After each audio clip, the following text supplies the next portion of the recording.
Welcome to the Gastro Girl podcast. We bring together patients, experts, and health advocates who are all here to help you optimize your health. Here's your host, Jacqueline Garland. Welcome to the Gastro Girl podcast, where we connect you with trusted experts, inspiring patient stories, and practical tips to help you take charge of your digestive health.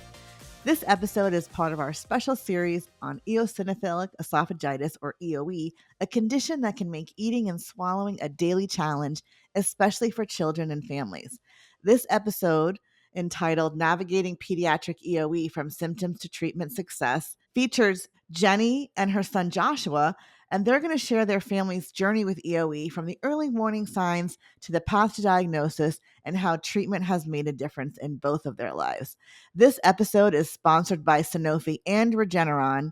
Thank you, Jeni and Joshua, for joining us on the Gastro Girl podcast today. We're so excited to have you both on the show. Thank you for having us. Yes, thank you very much. And you know, what you're doing and having this conversation with us today is so important because there are many parents and young adults like yourself, Joshua, who may be just starting this journey. They may be experiencing some of the symptoms that you had early on.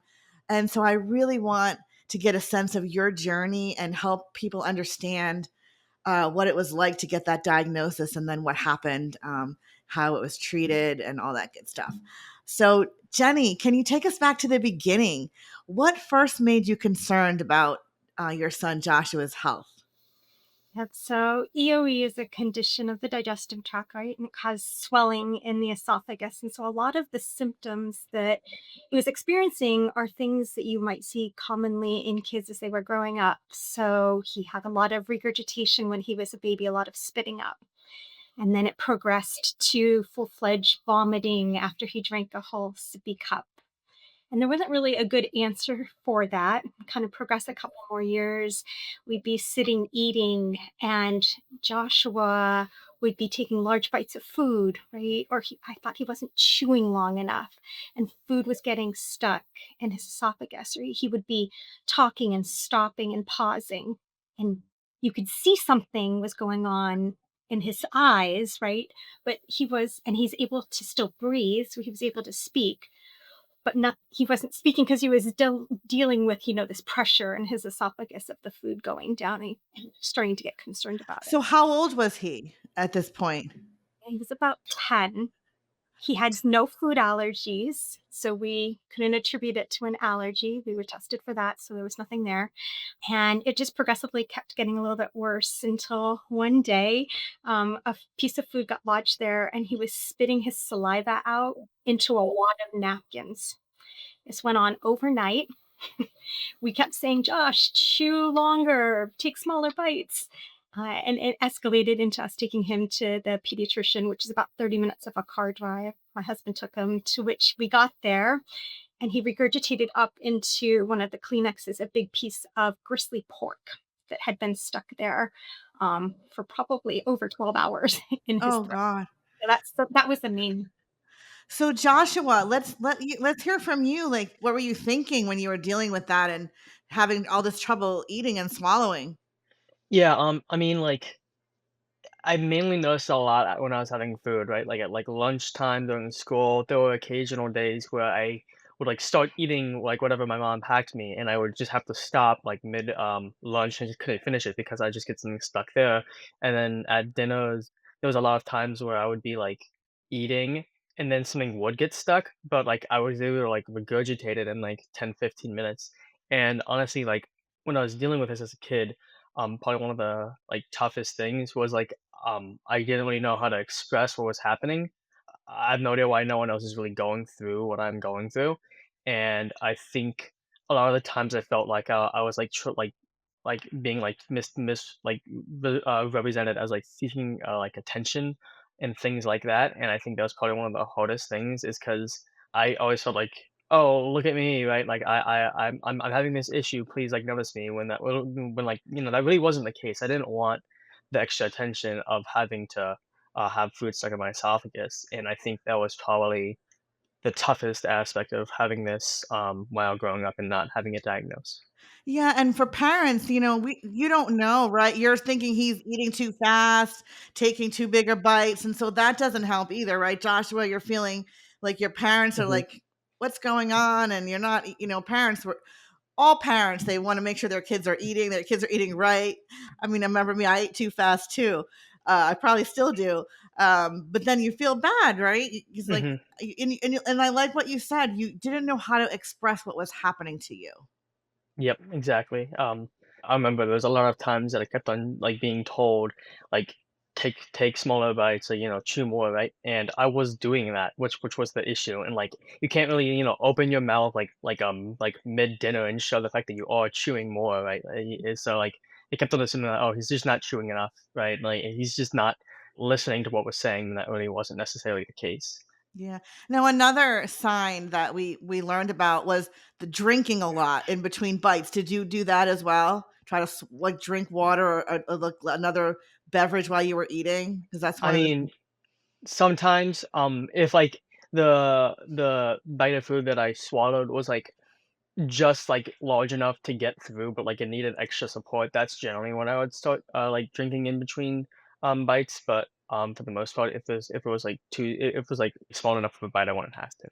And I think as a mom, like you hear food stuck, you always offer somebody something to drink, right? To help it go down. But the problem was a complete dam there. No water was going down. oh. So exacerbated it. We would ask him to drink something, and then he'd have to go over to the sink to basically Mhm. regurgitate it and spit it back out, Yep. loop it into the sink because it was blocked. That's I so remember, scary.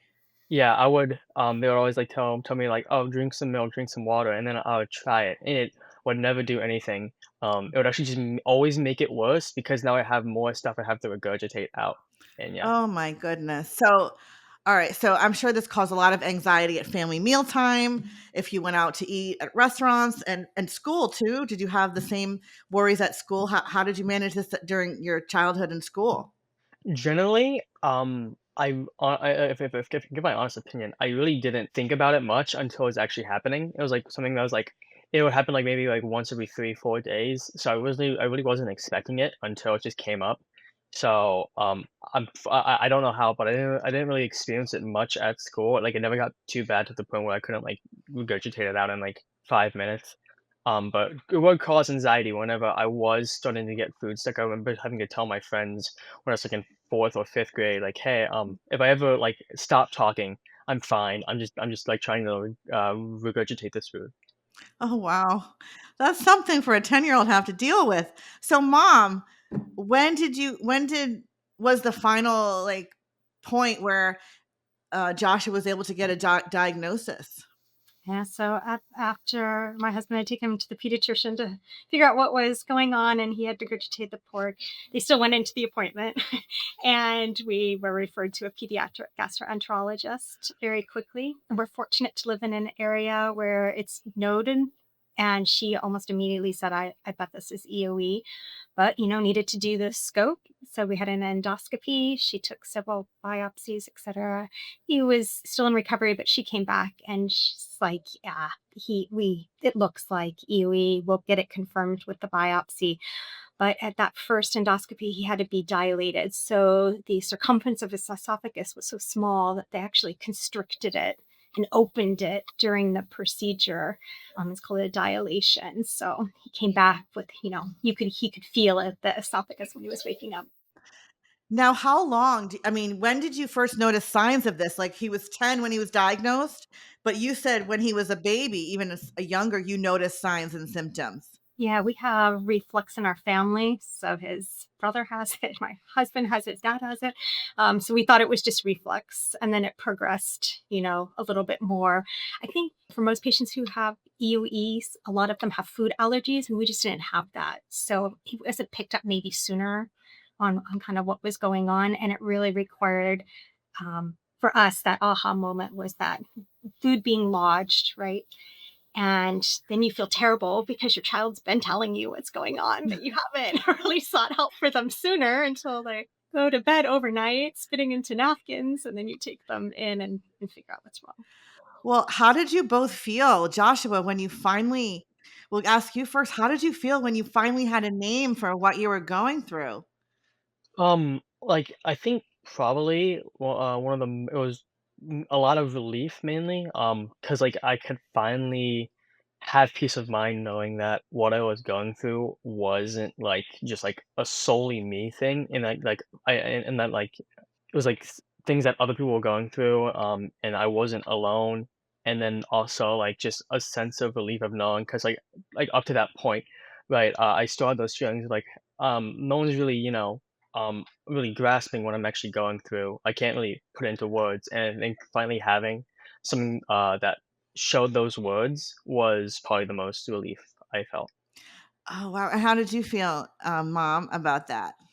Yeah, I mean, I was happy, so it's actually still kind of a new diagnosis, so and been really before 2000, it really wasn't that kind of a thing, so felt happy that at this point in time, we were in good care, right? Had sought this help we needed and got an answer. I think the thing maybe looking back, and I know Josh feels like this too, is that at the time he was diagnosed, there still wasn't an FDA approved treatment. And so we dealt with side effects from unapproved uses or unapproved treatments. And that alone was a bumpy ride. So we have a disease and then we have side effects brought on by unapproved, medications being used to treat it. And that brought its own, kind of hassles with it. Fortunately, today there are FDA approved treatments. And for our family and for Josh, right, it's working out well, really well for him. There was the diagnosis, and then there was a little bit more of a hurdle to find, you know, a good medication, a good. And what was that like? What did you try first? What was the first line of treatment that you were given? Yeah, they're called inhaled corticosteroids. So the same thing that you would take for asthma that you would inhale. Instead, Josh would hold his breath in, press the inhaler, and swallow to get it down into his Oh, okay, yeah. chest. Yeah. And so he had to do that. Like, was it 4 puffs twice a day, Josh? It was. Yeah, I mean, well, it was originally 1 and then 2 and then 4, so. And then how did your treatment plan progress over the years? What happened? Yeah, so it was after, my treatment was like 4 puffs, and I was experiencing all these unknown side effects because it wasn't FDA approved. That's when we, heard about Dupixent, and that's when I was like, "Okay, if I could get rid of these symptoms," because I still didn't know that, there were even any symptoms relating. I just thought, like, yeah, I was like, this was just, like, normal parts of, like, growing up, like, going through puberty, which was kind of, a bit tough to, like, deal with or, like, try and mentally grasp. But then once we switched, we went over to Dupixent, and, since they were FDA approved, I immediately noticed that not only was my treatment better, those unknown symptoms, started to, like, wither away, like, they were gone in, like, a month. Oh, wow. So what kind of symptoms were you experiencing? Yeah, so the worst symptom was like stomach growth. I mean, like, I can't statistically back it up, but I remember, at least from my own experience, once I started the corticosteroid, my like growth chart like suddenly like just flattened out, and I just wasn't like growing at all, and my voice was really high pitched. I remember like I can like I have audio clips from 2 years ago, which was around when I started Dupixent, and like my voice sounded so much younger, than what it Yeah. is today. And then I also remember, I think it's like right after I got off the Pixar, I immediately started growing again. Like, I think that was actually probably one of the first times I actually even experienced growing pains to begin with. Wow. That's incredible. And I wonder if that's, doctors could probably answer this question, but it addresses the inflammation in the body, and so a lot of patients with EoE, their growth can be inhibited just from the disease itself as Yeah. well, especially with younger children. That's one of the signs. Failure to thrive is what they called it. So that was a noticeable Mhm. change in what you experienced. And are you able to eat what you want, or Yeah. how do you manage the eating part? So I'm really fortunate. I think I probably have one of the easier symptoms of having EoE because I am able to eat like literally anything I want now, especially on Dupixent. I can just eat whatever I want, and I don't even have to worry about it anymore. It's just like such a relief, and I don't even get like any food impactions anymore. So I'm like really blessed with the treatment Wow. I have. So do you get your routine endoscopies to check if you're in remission? Do they say that you're in remission yet, or how does that work? Yeah.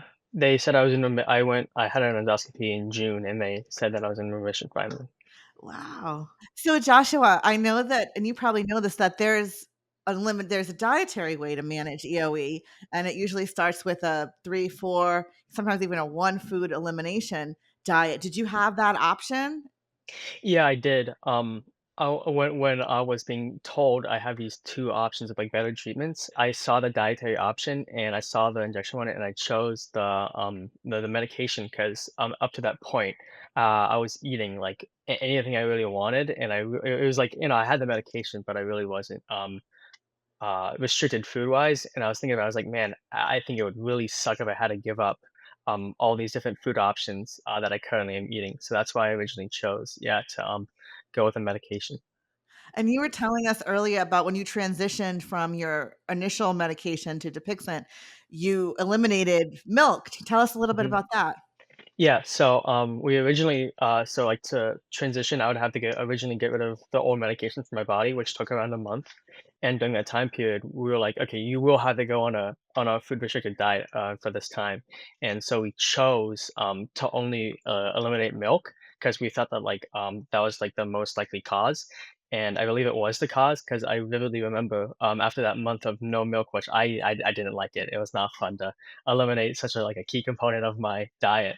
um, I got my injection that day, and also on that same day accidentally ate a chocolate bar, and then my esophagus just started like flaming up as like it was like flaring, and it would hurt so much, and then I immediately just gave myself the injection. Oh, wow. So you're pleased with your choice that you don't have to eliminate all those foods, that the medication is doing well for you. Mhm. Yeah, 100%. I'm really grateful that I don't have to give up what was such a key component of my life at that point of being able to eat what I wanted. And I think we talk about Josh having a choice of medications. He's always been on a PPI, proton pump inhibitor, and he continued that, before and after Dupixent. But the Dupixent happens for him to be working so well that he's actually able to come off of the PPI at this time. So now, Josh, I understand you're going to be entering your first year of college. This is so exciting. Very much And so. now I'm going to ask you a hard question, because this is always, people think, I'm not saying you, oh, I feel good, I don't have to keep taking my medication. How can you tell us how you're going to handle this in college? I know you're going to be very busy. It's going to open up a whole world, a new world of social life and academics. What are your plans for continuing your treatment? Yeah, so I'm gonna plan on sticking on Dupixent. Originally it was pretty hard because I had a massive needle phobia, and Dupixent is injection based. But over the years, I've gotten surprisingly, I can't even believe I'm saying this, like used to giving myself injections. I wasn't even able to press the needle down to begin with, but now I can. So my plan is to just keep on moving forward, giving myself my own injections, and just like living my life because Dupixent has given me that ability in my own experience, to just like feel free in a way. So, do you have any suggestions for? I'll let Jenny speak first, for parents that are maybe experiencing this in their families with their kids, with a child. Like, what's your words of wisdom and practical tips? Yeah, I think the first one, as Josh has said, right? They're trying to tell you something when, if in your gut you'll know, right? Something's not right, and to kind of trust them. And as Josh said, think of it, maybe they're not seeking attention, right? Maybe they're doing these different things and that there might be something there, and to trust your gut and seek for answers. And as a mom, give yourself, a little break too, right? I didn't know this was even a condition, right? I didn't know about it until then. So go easy on yourself, if you've been in my shoes and kind of ignored some of the early symptoms. But you'll get there. You're gonna find some answers. And then for us, Josh and I have had the opportunity to help a little bit more with advocacy. So an EoE, he was first diagnosed. It was considered a rare disease. It's picked up more, so it doesn't have that rare designation. But we, in the beginning, were trying to help with that and let legislatures know about a little bit more about what EoE and rare diseases are like. And that has been empowering. Oh, that's great. Now, Josh, for young people such as yourself, especially those who are, maybe struggling with this and they haven't told anyone about it, What is your advice for your peers that they may be struggling every time they eat something, but they don't know how to describe it to their family or to a doctor? Yeah, I think probably what the best advice I can give them is right is to first of all advocate for yourself, even if you can't really put it into words. It's always great to just tell people that you know, um, like, and you know you're not alone, right? If you're going through something, I can almost guarantee that there is one other person on this planet that's going through the same thing as you, and I think that at least for me comforts me a lot knowing that. Um, I don't have it the worst and that other people have it just as bad as I do, and that, like, you know, life will move on. These issues, although they do seem hard at one point, eventually they will cease, and there are better days ahead of you. Thank you. And what about when they're experiencing the food getting stuck? What is your advice on how they can explain that to somebody? Like, how could they? Yeah, so what I would usually tell people is that, like, I can breathe, but, like, I can't, really swallow or drink anything, and that, like, in that situation, I really just either I need time or I need, like, just I need someone to be patient with me, right? Because I think something that I really wished I had was that, like, that is that, like, people would recognize that, um like, I was going through struggles, and sometimes you would see those struggles, right? I think that with a lot of rare diseases and patients of rare diseases, we always have these battles that we're fighting and that we don't really tell anyone about, and we never really fully can express into words just like how challenging it is for us as patients. And I think it's important to just like advocate as much as you can and just ask for the patience of those around you because I think your loved ones and cared ones would hopefully respect that. Thank you. And what about, like, what is your advice for parents that maybe they haven't gotten to the right doctor yet and they're dismissed?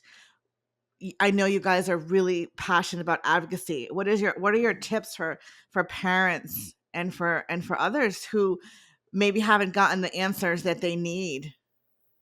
Yeah, for me, it's pushing a little bit more for answers. So Google didn't really have a lot back in the day, right? But now there's so many more tools where you can do that and seek that second opinion, right? So we had started our care in one state and we shifted our care to a different state within Josh's treatment journey because we kept trying to find, the best fit for him and his answers. I think also too, just keep in mind that there is hope, right? Like Joshua said, someone out there, you're going to connect with somebody, right? That's going to hopefully identify those symptoms and get you on that path. And we're all on a journey, right? Whether you're at the beginning, but know that there's hope and you are going to, at some point in time, if you keep pushing and keep finding those answers, it's hopeful that you're going to be able to connect those with answers.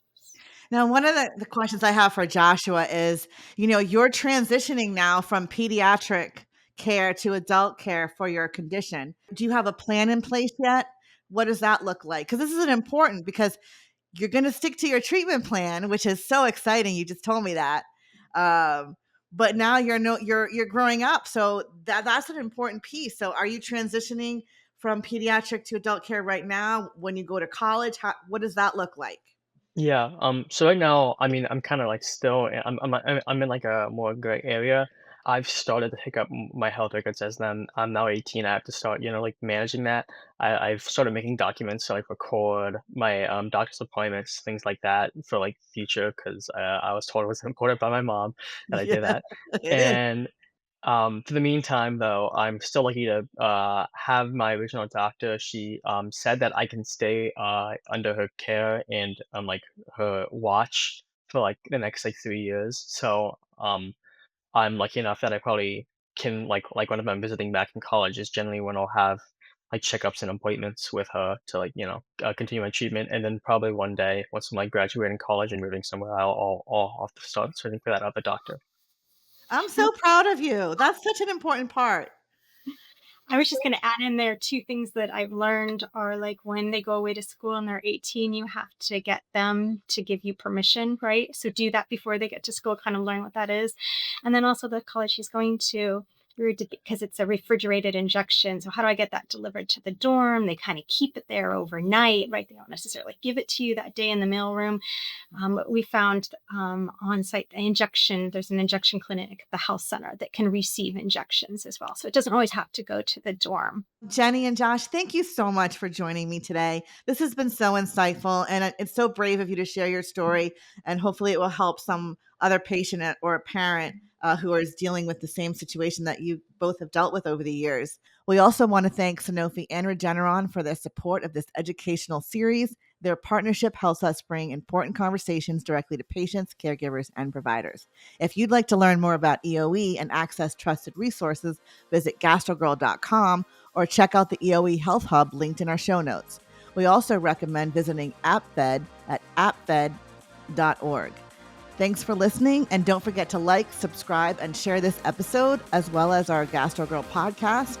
It's available on YouTube and on your favorite podcast platform. Thank you for listening to the Gastro Girl podcast. For more information and resources, please visit gastrogirl.com.